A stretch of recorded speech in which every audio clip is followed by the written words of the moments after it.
Hi beauties, it's your girl ExBlackrose, and on today's video I'm going to be talking to you about the story when I was 16 and pregnant. This is part 2 of the last makeup and story time that I did. This is my second time doing this makeup and stories. Trust me guys, I have a lot more stories to tell you in the future, so stay tuned. And I want to show y'all this. Oh my god, I know you shouldn't just want to drink something because it's pretty. I passed this while I was in Walmart. Hawaiian volcanic water. Oh my gosh, I gotta try it. I have to. I love trying exotic waters.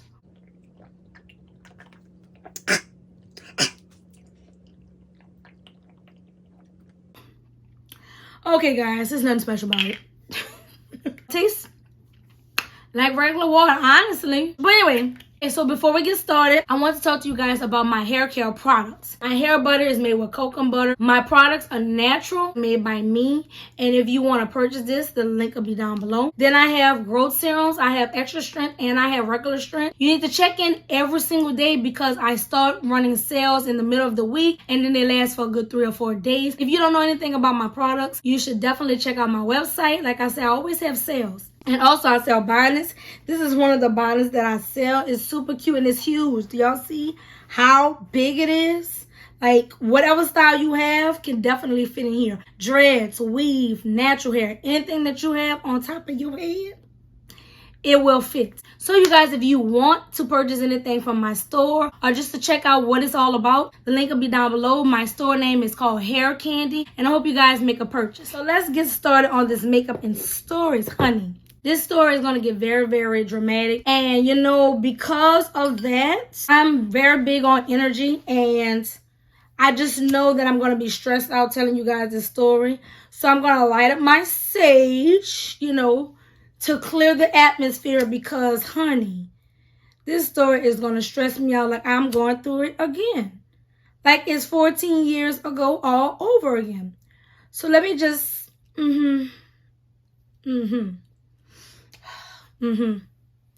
clear this energy.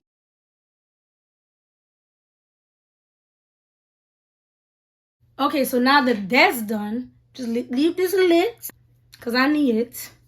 On today's story, I'm going to be talking about my very first labor and delivery when I was 16 years old. I went into the hospital on Valentine's Day, February 14, 2007. So the doctor was like, we're going to induce her labor.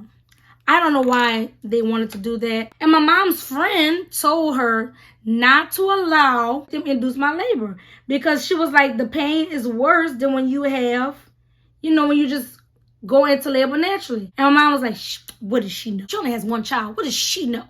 You only went through one birth. How do you know? So I'm like, you know, I'm listening to my mama, whatever, let them do it. Baby, I don't know if it was worse or what it was, but it was not great. Well, before that, my sister took me and my boyfriend out to eat, you know, just so that we could like enjoy time right before the big woohoo. We ate and then I went to the hospital.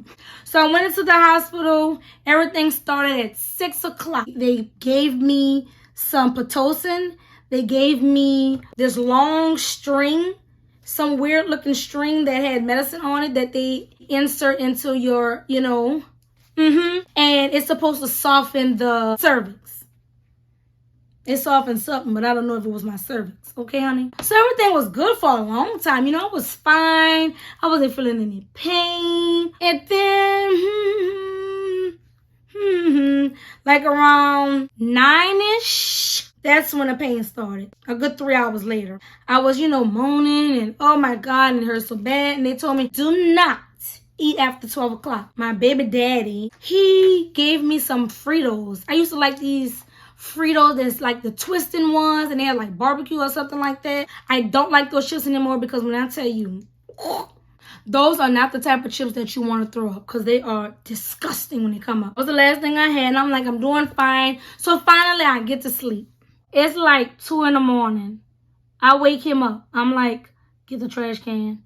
He's like, what's the matter? I said, get the trash can. And yeah, it all just came right up. The pains was so bad, y'all. Y'all just don't know. You ever is in pain and you try to sleep, even though you're halfway asleep, you're still like in pain. So you're still like whining and like, oh my God, but you still sleep. It was something like that. I was very, very, very much uncomfortable. Then the next day comes and they're like checking my cervix like every hour, trying to see if I was dilated or whatever like that. My pain was horrible, y'all. It's nothing like I ever felt in my life. I'm going crazy. I'm screaming. I'm hollering. I don't know if I have the video, but there's a video that my baby dad was taking of me, and I went ballistic. Like, because I was in so much pain. He was trying to record, and I was like, put that camera away. It's so embarrassing. I'm like, put that camera away, mama. Make him put it away. Make him put it away. And he's just like, funny. And I'm like, you don't get that camera out of my face. Because I was like in a lot of pain. He was like, da, da, da, da, da. And I'm like, when this is over, I'm going to kick his ass. And so then it comes to the time for me to push. I'm pushing. You guys, I pushed for 2 hours straight. Her stubborn behind refused to move. It's like, this her head will go like this. Boop, boop. Boop, boop. Boop, boop. The whole time that I'm trying to push her, that's how I felt the whole time while I was dilating from 1 all the way to 10. And they're like, honey, you only like 3, you only like 5. I'm like, well, the pain is worse. I let out this really, really loud scream that was like probably woke up the whole hospital. And they came in and they checked and they said, oh, she's at a 10. I'm like, I'm at something. You need to get it out of me. They also asked me during labor if I wanted this. They had this mirror thing in there, you know, that you could look while you, they was like, what you like? No, I don't want to see. No, thank you. So anyway, I'm pushing, and like she is not coming out, and I'm screaming. My mom's in the room, a friend of mine was in the room, and my baby daddy was in the room. And my mom's like, go ahead, push. So like every time they tell me to push, my mom was like holding me up like this. At that point, that's when my baby daddy started going crazy. Okay? He is running around the room like a chicken with his neck cut off. I can't do this. I can't do this. I can't do this. And I'm like, you're not the one in the bed. Yo, it was so crazy. My mom was like, you put the baby in her. You ain't got no choice but to do this. So they're arguing about how he can't do this. I'm like in so much pain. And then guess what this man does? He goes hide in the bathroom and locks the door while I'm pushing and screaming and hollering. He goes hide in the bathroom. And my mama said, oh no, I didn't make this baby. Get your tail out. Like she's banging on the back. All of this is going on during labor, y'all. So she's banging on the door telling him to get his behind out of there. Like he's really freaking out. And she's like, I can't believe this boy locked himself in this bathroom. So finally, when he comes out, she's like, now you stand here. He was on one side and she was on the other side. And they was both pulling me up like this to push. Y'all, like I really pushed for 2 hours. She would not come out. So at that point, I started hollering, get this baby out of me. Before that happened, during my doctor's visits, I explained to him that I did not want any type of help getting her out as far as suction or any type of tool that they may use to like take babies out, because my sister left a bad taste in my mouth when she told me that when those babies get taken out like that, their heads be like a little cone, and every day you gotta mold it and do all these things. So, and I was like, I don't want a baby with a cone head and I have to mold it, and what if I don't do it right? So I was kind of freaked out behind that, right? So I told the doctor that I did not want any tools used,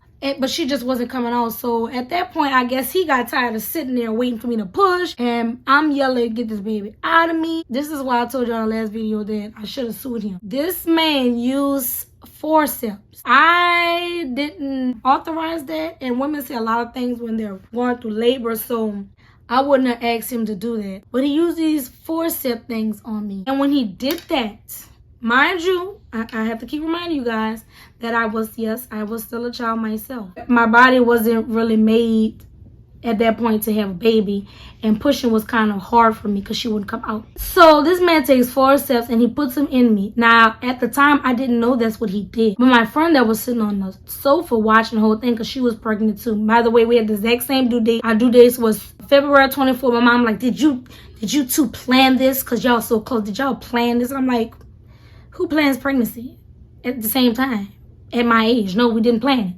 It just happened. She's sitting there, and later on, months down the line, she told me she saw the whole thing. She saw what happened, and she was like, I never witnessed anything like that in my life. So what he did, he took these things, and they're like this big. They're like the size of the palm of my hand. And when he put them in me, he went like this and she said when he put it in there, he lifted down like that, and he lifted up and he pulled her out. And when he did that, I ripped from my vaginal area all the way to my butthole. Like the entire, basically they became one, because this was ripped, and I was ripped down like that where they collided. At the time, they never explained to me how bad it was. They just was like, yeah, she suffered a 4th degree tear, which is one of the worst tears, blah, blah, blah, blah. At the time, I still did not know he put anything in me.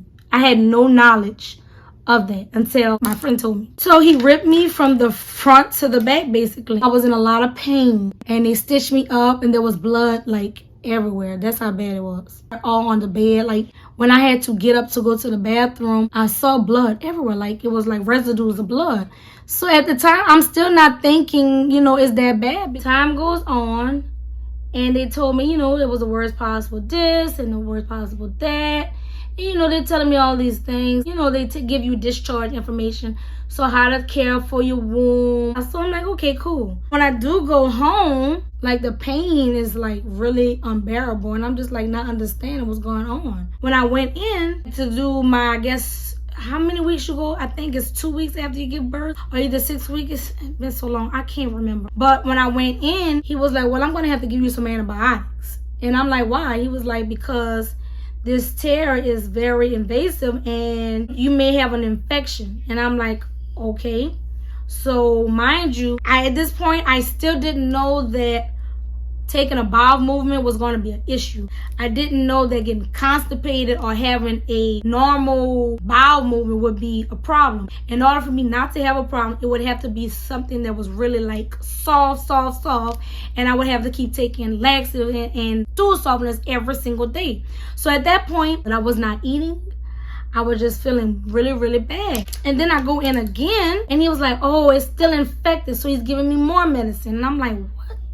I don't understand why this is happening to me. Let me explain something to y'all. It was so bad. I couldn't sit because the pain was so bad. It was hard for me to walk. I would be at home by myself because my parents was still working, so I would always be by myself until someone got home late in the evening. And it was hard. It was hard fixing bottles. It was hard feeding her. It was hard breastfeeding. I was breastfeeding her and she was waking up every hour. And I'm like, what's wrong with this baby? Why is she waking up every hour? Well, because I wasn't eating, she wasn't really getting the nutrition that she needed because I wasn't eating. I was always on all this medicine. And then that's when I started finding out I was allergic to stuff. They was giving me stuff like Dovacin, Percocet, all this stuff that was making me sick as a dog. And you know, you would take that type of stuff, you have to lay down. You can't really function, especially at that age. I never even took a Percocet in my life or a Vicodin. So we finally got to the point where we found out that Vicodins didn't make me sick. But they tried all kind of medicine to help the pain. Nothing was working. All types of antibiotics, you know. And I'm just like, I don't understand why this is happening to me. Finally, months later, when I tell you months later, it had to be maybe 2nd month after having her, he was like, we gotta do surgery. So I'm like, what do I need surgery for? Because I was not healing. And when I would have a bowel movement, this is very graphic and into detail, but when I would have a bowel movement, it would get stuck in the stitches. And when it gets stuck in the stitches, it causes infection. I had a sitz bath. I had those squeezy things. They sent me home with betadine. You know, they only use that in the doctor's office. I was in episodes every day. I couldn't sit. I remember times where my baby would be in her little carrier or whatever because I had to bring her in every room with me because I was by myself. I would bring in a bath and I'd just be crying and crying and crying. She just used to be looking at me like, not knowing what's going on, but you could tell like she knew something wasn't right. Even though she's a baby, she'd just be looking at me like, it was very, very, very, very rough. So I have the surgery and I'm thinking, okay, finally things are going to go back to normal. I'm going to be able to enjoy my baby. Y'all, it was so bad. I couldn't even enjoy having my baby. Like I couldn't bond with her like I wanted to because I was always crying. So I go have the surgery. He said, okay, everything went fine. We went in there. We took out the old stitches. We cleaned it out really good. And we put some new stitches. Now you have stitches that's from the inside and the outside. Like you have stitches inside of you that's going out. So this should hold. This should make you get better. So I'm like, oh, great. So now, guess what, guys? Back on antibiotics again. So I'm just like, what is the problem? He was like, well, because your tear was so, bad, you had the worst one ever, that bacteria gets stuck in there. I'm like, doctor, I've been doing everything. I've been using the sitz bath, I've been squeezing, I've been soaking my butt in all these things you're giving me. I've been doing this, taking antibiotics. Like, I don't understand what the problem is. I'm not healing. He was like, some cases this just happens, Then I go home, same thing, reoccurring. Constipated all the time. Couldn't eat. Couldn't stand. I used to have to feed my baby, like, I can't really show you, but I used to have to sit like this and lean over to feed her. Like, it was very, very much traumatizing. Time goes on, I'm having the same results. I'm not gaining any weight. At this point, I'm the smallest I've ever been. I was 99 pounds. I guess because all the stuff they was giving me, and I was taking stool softeners every day. And from when I was a child, I had problems with constipation. So that was a problem. That problem, along with this problem, made up even bigger problems. I was living with my sister when I had my baby. One day I went to my parents' house to visit, and I was in the bathroom and I just let out this big scream and was crying. And my mom came, ran up and held me while I was sitting on the toilet. And my dad like, what's wrong with her? Mom was like, she's in pain. She's in pain. This is never going to end. She's in pain. I don't understand why she had to go through this. So, like, we're both crying because it was horrible. Horrible. Time goes on. Nothing's changed. I'm having the same result. On the doctor visits, I would have to go in like once a week for him to tighten my stitches. I don't know how getting your teeth straightened and getting your braces pulled, but I would imagine it feels something like that. Have you ever had someone to pull something that's embedded in your flesh, pull it to make it tighter, and they cut off the excess and tie it? I had to go through that once a week. I would go in there and they would do that, and I was like, I don't ever want to have sex again. Like, this is trauma. I don't want to do this anymore. So at that point, I started feeling like the Lord was punishing me. And I beat myself about that for years and years until I was legal, like 21 legal. I beat myself up for years saying that the Lord punished me because I shouldn't have been having sex. And he wanted me to suffer because, I was out there doing something I had no business doing. Some time went on and I went in again. He was like, it's the same problem. I'm going to have to send you to a specialist. You should have been sending me to a specialist, sir, because you don't know what the fuck you're doing. That's what I'm thinking. Okay. So then he sends me to this older doctor that's in the same facility as him. Don't laugh.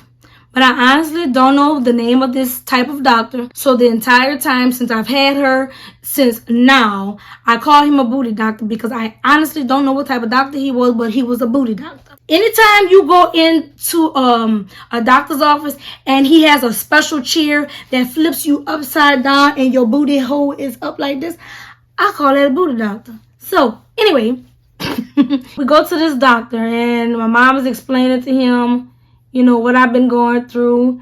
And he's, asking me questions about, how I feel and what seems to be the problem and what happened. So, I'm telling him what happened and how I've been feeling. And he's like, okay, so I have to take a look at it. So, he put me in his chair. Y'all, if this was a sex shop or like one of those dungeons, I believe they have stuff like that because I'm telling you, you kneel on the chair. You kneel on the chair. You put your hands like this and the chair leans forward and puts you upside down and your booty will say hello. That's how it was. So at this point, I'm real uncomfortable. I'm like, this is the weirdest shit I went through. So he's like, okay, so this is what we're going to do. We're going to have to perform surgery again. Hopefully this works. So what I'm going to do is your two sections are collided. So what we have to do is put a band in between those two areas to separate them so that they can heal properly in the areas that they belong.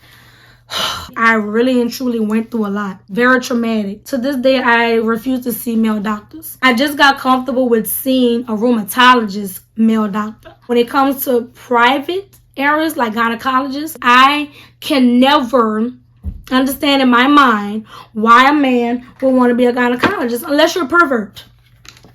I'm sorry. I don't understand what you need to. Why?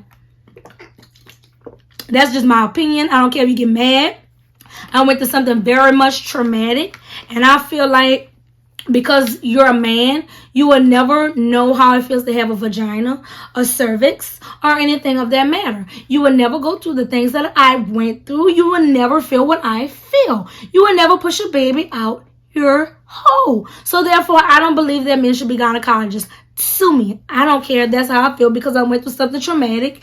And I feel like a lot of men doctors aren't sympathetic because they lack empathy because they don't go through it. So they think, oh, it's just a little, it's nothing. No, it's something. I don't feel like you should be doing it because when I started going to a woman doctor after that, they are so gentle. They are so caring. They sit and talk to you and you tell them how you've been feeling. And I tell you, the 2 doctors that I had after him, that were women that delivered my other 2 children, best doctors ever. Dr. Jane Miller, I'm going to say her name because she was an awesome doctor. She retired on me. So then I found Felicia. Oh man, I can't remember it. What was the doctor name? Y'all know my memory is terrible. Dr. Felicia Polite. I know her name was Dr. Polite. I just can't remember her first name. Amazing. I literally cried when she went back to Philadelphia. She held me in her arms while I cried. I said, why everyone I love leaves me? I need a good doctor. But like I said, I just don't think men should be gynecologists. It's pervert. It reminds me of a pervert. Why you want to look at a vagina? Why? Why do you want to do that? Life is beautiful. Yeah, I didn't work in the NIC with the babies. Life is so beautiful. Anyway, so even though I think men shouldn't be gynecologists, this doctor worked a miracle. We're going to go in there. We're going to clean everything out. We're going to get those tissues where they belong. We're going to put a band in it. And every, I think, 2 weeks, I had to go in and he had to pull it. That was even worse than them cutting the stitches and tying them. Okay? Horrible. Surgery comes. He tells us how to care for it. Basically, going to be doing the same thing you did before. You're going to do sitz baths and stuff like that. So I went through the same process with that. And things started getting better. Oh my God. I forgot to tell y'all what happened when I came home from the hospital. Let me back it up. When I first came home from the hospital from having her, after 3 days of being home, I was instructed to take this big, huge gauze. They stuffed it inside of my tissue. Look, I am not a professional, so I don't know how any of this works. Okay? So they stuffed this stuff inside of my incision, my episiotomy, and then that's what he called it, episiotomy. No, nigga, he wasn't even black. I didn't mean to say that, but I'm getting mad. You ripped me. This ain't no episiotomy. Because from what I heard, episiotomy is when they have to make an incision to help the baby come out. You ripped me. Anyways, 3 days later, mom was instructed to open my legs and pull the gauze out. I have never felt pain like that in my life. If I was to put my booty on the stovetop and sit there for a while and it burned, that's how I felt. It was like something was being ripped from my body. It burned so bad. Oh my God. I would never wish that on anybody. So, okay, let's go back. I'm still crying, but the pain is not as bad as it was before because I actually started healing. And every 2 weeks I had to go in there and he had to pull that band and make it tighter, flip me upside down on that chair. Oh, so damn traumatic. And mind you, my baby is just getting older. To this day, I think that's why she's so spoiled. And I think that's why she gets a lot of stuff that she probably don't deserve all the time. Because I feel like I didn't get to bond with her like I wanted to when she was a little baby. She became a very, very spoiled baby because I was with her 24/7. I didn't return back to school because of the situation. I was sick, so I couldn't go because I couldn't walk. I couldn't sit. Couldn't really do nothing. I didn't go very often, but when I did go somewhere, I had to bring a pillow for my ass because I couldn't sit. So anyways, I was checking every day. I go down there and look. I said, okay, it's getting smaller. I go down there and look. It's getting smaller. I go down there and look. Finally, one day, I went to the bathroom. I potted, and I felt some boop. I said, what's that? Because I'm not pooping. And you know what that was, guys? That was the red band that was inserted in me. He said, when it gets small enough and your skin heal, it's going to pop out. And it did. I dealt with that same issue for 6 months. My baby was 6 months old when that finally went away. It didn't go away completely because I had pains down there for a long time. But it wasn't that excruciating pain. It wasn't worrying about going to the bathroom. It was like a relief in my life. Because I was still going to the gynecologist and I was still going to the booty doctor. Both of the doctors instructed me that I would never be the same. The gynecologist told me that I would never be able to vaginally pass another baby, that I would need to get a C-section. So he was like, because your muscles were torn and it was a long process for you to recover, you need to have a C-section if you have another baby. There's no ifs, ands, buts about it. I'm like, you know what? That's one thing we finally agree on, Doc, because guess what? I will never do this again, okay? No, no, no, no, no, no. No! Never again. Oh my God. Y'all, just had a major accident with the foundation. Give me a minute. I'll be right back. Anyways, back to what I was saying. I just had a major issue with my foundation. Before, you know, your body tries to get back being normal, you might experience not being able to control your bowels for a while.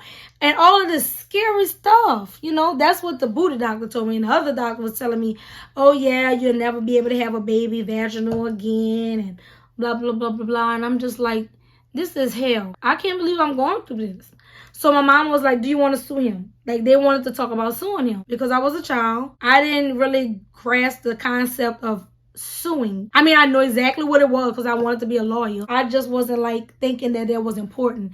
I said, what's important is that I'm healed. Like, I'm having so many problems with this damn foundation. It's today Friday the 13th or something. I know it's Friday, but I don't think it's the 13th. I'm just having all kind of problems with this damn foundation. The foundation just went everywhere just now. Let me finish my story. Damn. Okay. I was just like, you know what, Mom? I'm just so happy that it's over. I don't care about suing. Like, it's my, you know, it happened to me. My dad was talking about suing too. I said it happened to me and I don't want to pursue suing because that chapter of my life to be closed. I don't want to ever think about it again. You know, I just want to live my life like a normal teenager now, you know? Well, a normal teenager with a baby. And they was like, well, you sure? I'm like, yes, I'm sure. I'm thankful that the Lord allowed me to heal, finally. Because it was 6 long, antagonizing months. I finally went back to school. But now, to this day, I want to sue that man because I had so many problems. Like, afterwards, I'm so depressed. I used to cry all the time. Like, that's all I did was cry the first 6 months of having my child because I was always in pain. It was horrible. Let's just say that. Okay, so now that we finished with that part of the story, so let me tell you what happened with me in school. So when you're in school and you get pregnant, you have to take something called extenuating circumstances. I don't know if I'm saying it right, whatever. I basically had to do that because I was going to be out 8 weeks. I was out those 8 weeks plus more. I left school at the end of January because it was getting really hard to move around.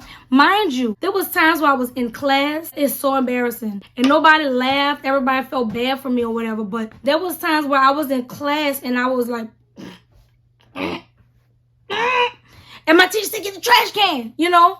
And I didn't throw up in the middle of class. I don't know why. I don't know why. But I really do feel like I was being punished for my sins. It is what it is. I was pregnant. Or what else you want me to do? You know? Also, I used to pass out with my child. I don't know why. Every third period, I had second lunch. And at every third period, we would go to class. And then you leave out of class for lunch. And then you go back. Well, every time I would go to class and look at those computers. Because that was my computer class time. And then I would go eat and come back and look at the screen. I got sick. Every single day I got sick from looking at the computer. And I remember one time I asked to go to the nurse office. I stayed in the nurse office. She said, oh, baby, honey. And I remember one time I got so overheated I collapsed on the floor in the middle of the hallway. Mind you, there was no one around because everybody was in class. So I'm just like, I'm on the wall like this. Dizzy and sweat is dripping. And I never forget there was this man named Mr. Brown. And he was so loving and cheerful.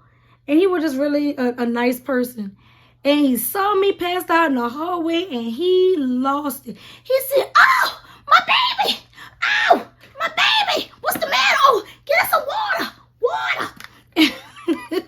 And I'm just like, honey, what's going on? Why does this keep happening to you? I'm like, I don't know. The doctors couldn't give me no explanation for it. Besides, you pregnant. We don't know. It was what it was, I guess. Back to me missing all those days. Because of my condition of not being able to walk or sit, when I wasn't eating, I was just getting tiny and tiny and tiny and tiny. I was smaller after I had my baby than what I was before. I was thick before, but once I had her, I was so tiny. So the school dropped me because you're not supposed to miss a certain amount of days. I had all my doctor's excuses and stuff, and the doctor wrote up letters and stuff, but that didn't help it. The school ended up dropping me. Period. They gave me, even though they gave me packets and I did my packets and I was working back and forth with the geometry teacher. I hated geometry, but the teacher, she was so sweet. Oh, she was a good teacher. Can't even remember her name. But I used to bring my baby there to see her, and she would call and check on me, and we would talk. Sometimes it's hard to find really good people that care. Some people are just there to do their job, and they have those people that actually care. And that lady really cared. She would call and check on me. She would send me packets. I would stay after class. Like when I had to take her class again, I'd say, if they don't give me you, we're going to have a problem. So when I went to enroll again, I made sure that they gave me her and no one else because she really cared about her students. I got 4 Fs, or 2 or 3 of those Fs went on my permanent record, which I don't understand it, because if I'm taking these classes again and I pass it, why does that need to go on my permanent record? I mean, what is the point of adding extra letters? They don't have 2 Fs in the alphabet. Why should I have 2 Fs on my report card? I had to take all my 10th grade classes along with my 11th grade classes. It was hard. The classes that I was supposed to be taking my first semester, I didn't end up taking till my second semester because my first semester I had to take my 10th grade classes.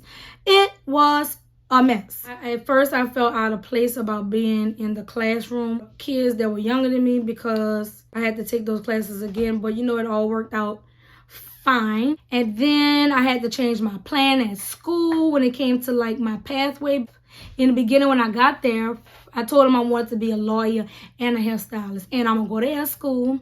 And then I'm going to do hair and work my way through law school and make money doing that. That was my plan when I was in 9th grade. But when I got to 10th grade, I was like, I got a baby to take care of. I'm not going through all those years of school. I'm just not doing it. I want to encourage people to not do that. If there's something that you really want to do, you know, do it. Because I was just like, hair is my only option. I can't go to school and do all of that. So I'm going to just go to hair school and that's just going to be it. Because I like doing hair. I like arguing, but I can't do that. When I graduated with a 3.2 and I passed all my classes. And like I told you in the last video, there was people that didn't drop out of school that didn't even graduate. And I was like, I came back. I took all those classes plus more. I still got early release my senior year because I was up with my grades. I'm just happy I made it through. But let me tell you the life of being a mother while you're in school. Oh my goodness. So I would get up at 5 o'clock every morning, get my baby together, drive her to daycare, go to school. After school, if I was off that day, I'll go get her. Go home, do whatever I got to do with her, get her ready for bed, feed her, cook, do whatever I had to do. And on the days where I had to work, I had to find a babysitter because my mama did not watch my baby. No, honey. No, honey. She did not. So when I would get off of school, I either had to leave her with her other grandmother. Sometimes I would ask my sister to watch her. Sometimes I had my niece to watch her. Sometimes her dad would watch her. Like if he was off on that day and I had to work, we tried our best to get it to a point where, okay, you work these days of the week and I'm gonna work these days of the week. That way we don't have to keep asking people to watch her. But it became a time where he decided he was gonna get 2 jobs. So that means I got to find somebody to watch her because he got 2 jobs. It was not easy. The first daycare she went to was $90. My check from McDonald's was literally $132, $136. That is it for 2 weeks. When I tell my children minimum wage was $5 back in the day, they're like, $5? Like, oh, it's beneath me. Yes, $5, $5.15. And then when I got a raise, it went to $5.85. Yep, that's how much I used to get paid. So I would pay her daycare for that week. And then I would take the extra $40 that I had and put in my gas tank. That was my life. And then I would use $10 every week to buy her food to cook. Like, because she was a little baby. It's not like I had to buy expensive stuff. So I would get her like some, you know, those little pastas that's like $1. Those little rice bags with the broccoli that's $1 or something like that. I would buy a couple things and that's just Man, I was really winging it. I was on wit. I'll tell y'all something. When you have a baby at 16 and your parents make a certain amount of money, they don't care how broke you are. They're going to go on my parents' information. So I didn't qualify for anything, not childcare or anything. And my parents did not pay for that for me at all. Never, not a dollar, not a cent, never. So it was very, very, very hard. It was even to the point where my daddy would still give me $10. He would give me $10 to $13 a week for lunch. My mama refused to lie on the report. Everybody lies on there and get free lunch. Why am I the only idiot in school paying for lunch? But I was the only idiot in school paying for lunch. Sometimes I would take that, and I had a friend. She's my daughter's godmom who don't eat much. So some days she would be like, okay, girl, you can have my ID, because she had reduced lunch. So I would get her ID, and I would take half of the money that I would spend on my food and put it towards gas. I think that's why I'm such a good saver now. My parents always talk about how much I save, and I always have this, that, and the other, and they don't know how I do it. Because I started doing it in high school when I had a baby. I had no choice but to make money stretch. The week that I couldn't pay for her to go to daycare, her dad would pay. One week he paid, next week I paid.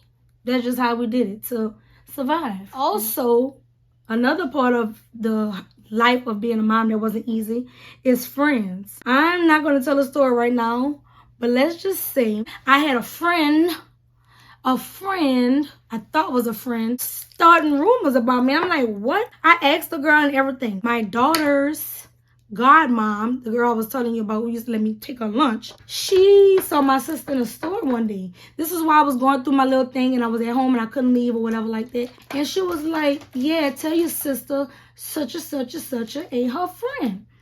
And my sister was like, oh, okay, I'll let her know. So my sister come telling me, and she's like, yeah, she said so-and-so shall not be named. Ain't your friend? I was like, she would never say that about me. So she told my sister what she said. And I was like, that's like a sister to me. She wouldn't say that. Like, she wouldn't say that. It wasn't until years down the line that she said something else to another friend of mine, and it got back to me, and that's when I realized that everything that I was hearing about her was 100% true. And there was stuff that she started about me in high school that to this day I would never forgive her. Never. I despise her. I hate her. I wish nothing but the worst for her. I know it's wrong to say that, but there's just some things you just cannot come back from. And if she was on fire, I wouldn't piss on her to put it out. Probably had gasoline or something. I don't know. It was very stressful because at this point, you learning who your friends is and who your friends aren't, because you have a baby and they're either going to stop talking to you because you got pregnant, or they're going to have you back, and she didn't.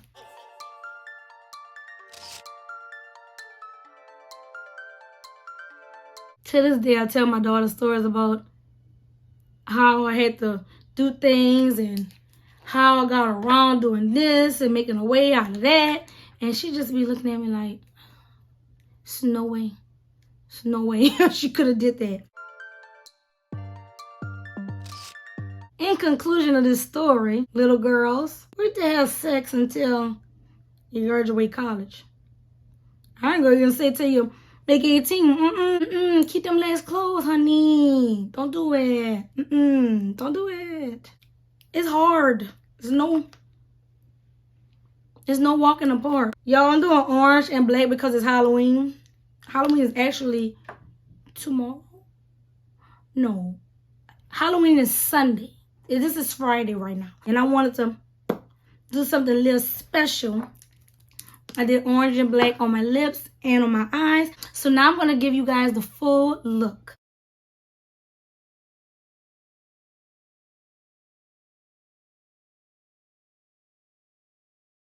So I'm back. I just want you guys to know that if you ever come into a situation like I did and you find yourself pregnant at a very young age, please talk to someone.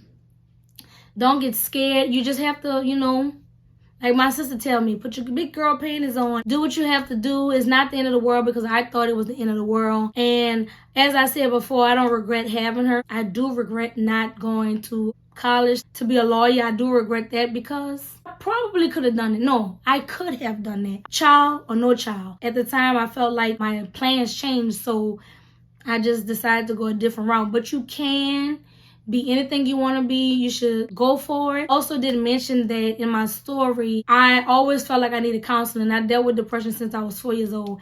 And when I got pregnant with her, it just came full force. And I needed to see someone. So I looked into counseling for myself when I was pregnant because I wanted to send good energy to my baby. I wanted to get right with the Lord. So I took on Christian counseling. I got some peace and some healing before I had my baby. And now that I look back, I'm like, maybe the Lord wasn't punishing me. Things just happen sometimes. For what reason, I do not know. I'm still trying to figure out to this day why I went through what I went through, but I can't really dwell on that because it is what it is. She came out healthy and beautiful. I'm glad that she's here. So I hope you guys enjoyed that story time.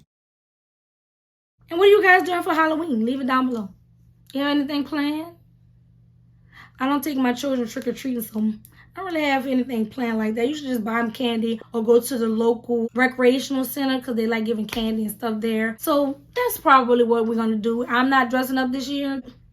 This is the best you're going to get. That's it. So until next time, guys. Bye.